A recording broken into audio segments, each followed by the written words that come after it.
میری یہ بچپن سے عادت رہی ہے کہ جب محلے کی دکان سے کچھ بھی لیا انہوں نے اخباری ٹکڑے میں لپیٹ کر دیا تو شے کے استعمال کے بعد اس ٹکڑے کو ضرور دیکھا اور پڑھا۔ یہ 2007 کی بات ہے، میں اسلام آباد میں اس وقت CSS کی تیاری کر رہا تھا۔ مارکیٹ میں تازہ جلیبی بن رہی تھی، وہ خریدی تو اخبار کا ساتھ آنے والا ٹکڑا پوری زندگی تبدیل کر گیا۔ ہوا کچھ یوں کہ اس ٹکڑے پر ایک کالم چھپا ہوا تھا۔ کالم نگار کا نام اب یاد نہیں ہے، لیکن اس نے جو لکھا تھا وہ سب یاد ہے، حرف با حرف تو نہیں لیکن یاد ہے، اب بھی پڑھیں۔ اس نے لکھا کہ میں کل اپنے ایک کاروباری دوست کے پاس دفتر گیا، چائے پی گپ شپ لگاتے ہوئے گھر جانے کا وقت ہو گیا۔ جب دفتر سے باہر نکل رہے تھے تو کلرک نے آ کر ایک شکایت لگائی کہ جناب فلاں چپڑاسی سست ہے، کام نہیں کرتا۔ ڈرائیور نے بھی اس کی ہاں میں ہاں ملائی۔ میرے اس دوست نے کہا اگر کام نہیں کرتا تو کس لیے رکھا ہوا ہے، فارغ کرو اسے۔ میں نے فوراً مداخلت کی اور کہا کیا یہ بہتر نہیں ہوگا کہ ایک دفعہ اس سے بات کر لو، کیا پتہ اس کے کچھ مسائل ہوں۔ پھر میں نے اپنے دوست کو ایک آنکھوں دیکھا واقعہ سنایا۔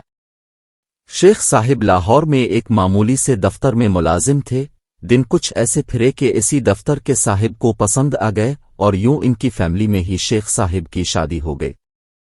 قدرت شیخ صاحب پر مہربان تھی، دن رات اور رات دن میں بدلتے گئے اور شیخ صاحب ایک دکان سے ایک مارکیٹ اور پھر ایک فیکٹری سے 2، 4 اور پھر نہ جانے کتنی فیکٹریوں کے مالک بنتے گئے۔ دھن برستا گیا، 2 بچے ہو گئے۔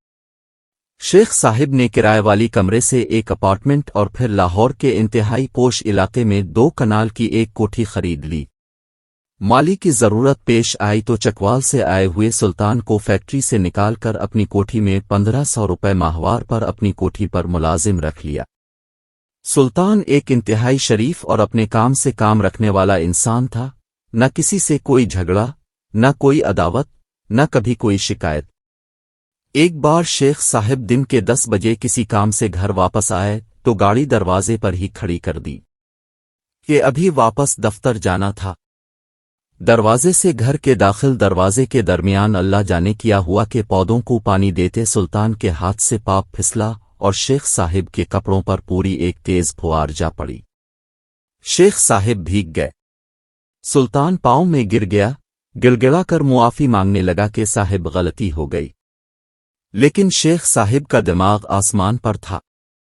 غصے میں نہ آؤ دیکھا نہ تاو، وہیں کھڑے کھڑے سلطان کو نوکری سے نکال دیا، کہا شام سے پہلے اس گھر سے نکل جا۔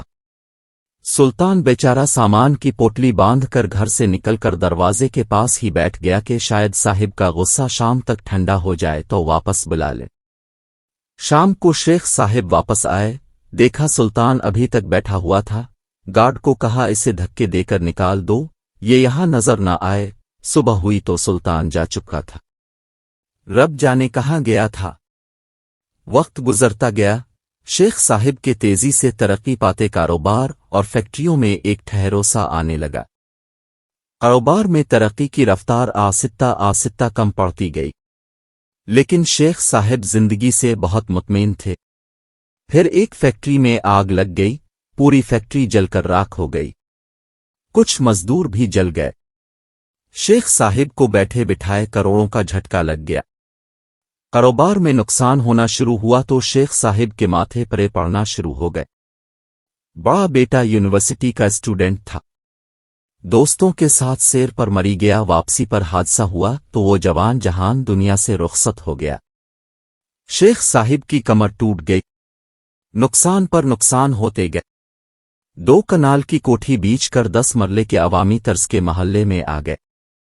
جب عقل سے کچھ پلے نہ پڑا تو پیروں فقیروں کے ہاں چلے گئے کہ شاید کوئی دعا ہاتھ لگ جائے اور بگڑی ہوئی زندگی پھر سے سانور جائے۔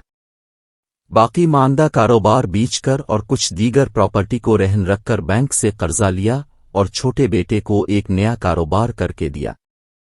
اس کے پارٹنر دوست نے دغا کیا اور اکثر پیسہ ڈوب گیا۔ شیخ صاحب 60 سال کی عمر میں چارپائی سے لگ گئے۔ ایک دن ایک پرانا جاننے والا ملنے آیا، حالات دیکھے تو بہت افسوس کیا۔ کہا شیخ صاحب انڈیا سے ایک بزرگ آئے ہوئے ہیں، بہت بڑے اللہ والے ہیں،